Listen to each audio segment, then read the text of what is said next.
Hello everyone, welcome back on commerce hurricanes.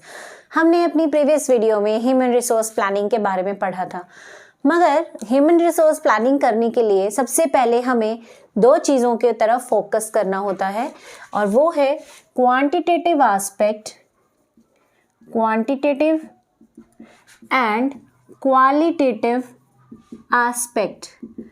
Means quantitative में हम क्या देखते हैं कि हमें कितने नंबर ऑफ एम्प्लॉयज़ की रिक्वायरमेंट है, एंड क्वालिटेटिव में हम देखते हैं कि जिस जॉब के लिए हम लोगों को अपॉइंट करने वाले हैं उस जॉब के लिए हमें किस तरह की skills, knowledge, education and experience की रिक्वायरमेंट है। जब हम ये सारी चीज़ें स्टडी कर लेते हैं तब हम एक प्रॉपर ह्यूमन रिसोर्स को अपॉइंट कर पाते हैं। अब कैसे आपको पता चलेगा कि आपको कितने नंबर ऑफ एम्प्लॉयज़ की रिक्वायरमेंट है और उनमें किस तरह का स्किल, नॉलेज या टैलेंट होना चाहिए? ये हमें पता लगता है जॉब एनालिसिस के थ्रू, और यही हमारा आज का टॉपिक है बच्चों, जॉब एनालिसिस। बहुत इंपॉर्टेंट टॉपिक है और इसमें बहुत से ऐसे कॉन्सेप्ट हैं जो एग्जाम में पूछे जाते हैं, जैसे कि job description, job rotation, job design, और बहुत से बच्चों को इनमें कन्फ्यूजन रहता है, उन्हें डिफरेंस समझ ही नहीं आता, जिस वजह से वो एग्जाम में अच्छे से अटेम्प्ट नहीं कर पाते। तो मैं आपको समझाऊंगी कि इनमें क्या डिफरेंस है और एग्जाम्पल्स के साथ हम इन्हें अच्छे तरीके से समझेंगे। तो इस चैप्टर में बहुत कुछ है समझने के लिए, वीडियो को एंड तक ज़रूर देखिएगा ताकि आपको ये सारी चीज़ें समझ आए। हाँ, आज की वीडियो में मैं ये सब नहीं करवाऊंगी, हम स्टेप बाय स्टेप अलग अलग वीडियोस में इसके बारे में पढ़ेंगे। आज हम बात करने वाले हैं जॉब एनालिसिस के मीनिंग एंड उसके बेनिफिट्स या इंपॉर्टेंस के बारे में। तो चलिए जल्दी से स्टार्ट करते हैं आज का काम। मगर उससे पहले अगर आप चैनल पर नए हैं तो जल्दी से चैनल सब्सक्राइब कर दीजिए, और हाँ, दोस्तों के साथ वीडियो को शेयर करना मत भूलिएगा, लाइक कीजिएगा और कमेंट ज़रूर करिएगा, बताइएगा आपको वीडियो कैसी लगी। आइए पहले हम जॉब एनालिसिस का मीनिंग देखते हैं। It is detailed and systematic study of jobs. नाम से ही पता चल रहा है, जॉब एनालिसिस मतलब एनालाइज करते हैं आप एक जॉब को।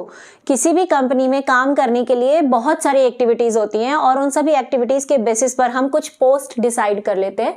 तो हर पोस्ट यानी उस जॉब पे बैठने वाले पर्सन के अंदर क्या नॉलेज होनी चाहिए, क्या स्किल होनी चाहिए, किस तरह की एजुकेशन एंड एक्सपीरियंस की रिक्वायरमेंट है, क्या उसकी ड्यूटीज़ होंगी, क्या रिस्पॉन्सिबिलिटीज़ होंगी, ये स्टडी करना।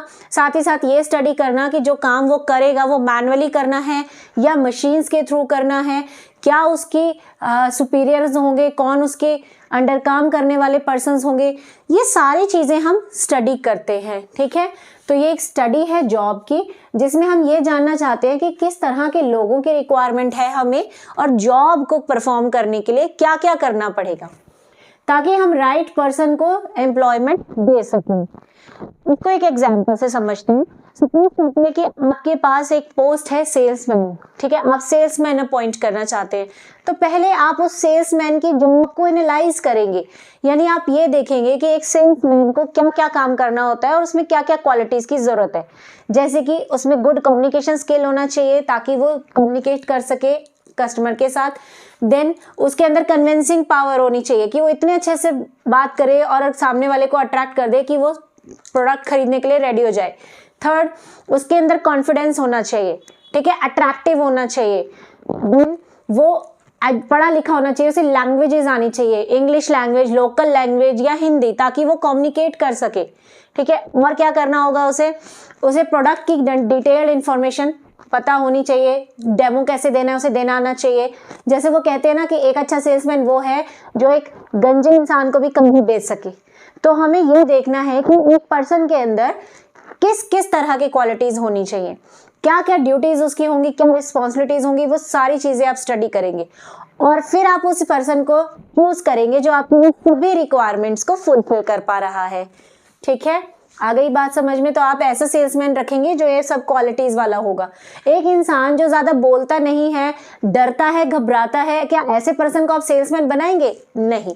तो हम क्या करते हैं कि जॉब को एनालाइज करते हैं ताकि उस जॉब की जो रिक्वायरमेंट है उसको मैच करने वाला इंसान हमें मिले। ठीक है, इसकी एक और डेफिनेशन देखते हैं। It involves identifying the required skills necessary for performing them.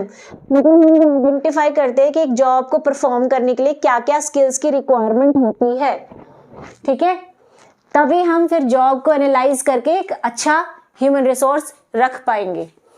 अब ये तो हुआ इसका मीनिंग, क्या इसके बेनिफिट्स हैं, क्या इसके यूसेज हैं, मतलब कि हम किस जो जॉब एनालिसिस कर रहे हैं उसका क्या यूज हो सकता है। First, organisational design. Job analysis हमें बताता है कि कौन सा पर्सन टॉप लेवल पे होगा, कौन मिडिल पे, कौन सा लोअर लेवल पे काम करेगा, उनकी क्या ड्यूटीज होंगी, क्या अथॉरिटीज होंगी, ये सारी चीजें हम करते हैं। यानी इसके बेसिस पर हम एक ऑर्गेनाइजेशन का डिजाइन फ्रेम कर सकते हैं। Next, man power planning. Obviously जब आपको ये पता चल जाएगा कि आपको किस तरह के पर्सन की रिक्वायरमेंट है, उसके अंदर नॉलेज स्किल क्या होना चाहिए, कैसा टैलेंट आपको चाहिए, तो आप उसके अकॉर्डिंग प्लानिंग कर पाएंगे। Then recruitment and selection. अब आपके पास एक स्टैंडर्ड फिक्स हो गया कि हाँ, इस पोस्ट के लिए ये ड्यूटीज परफॉर्म करनी है, ये अथॉरिटीज होंगी, ये एजुकेशन होना चाहिए, स्किल होना चाहिए। तो अब आप जितने भी कैंडिडेट्स आपके पास आए हैं उनमें से उस पर्सन को चूज करेंगे जो इन सभी चीजों के साथ मैच कर रहा होगा। यानी कि आपको रिक्रूटमेंट और सिलेक्शन करने में मदद मिलती है अगर आप जॉब को अच्छे से एनालाइज कर लेते हो। Next, placement and orientation.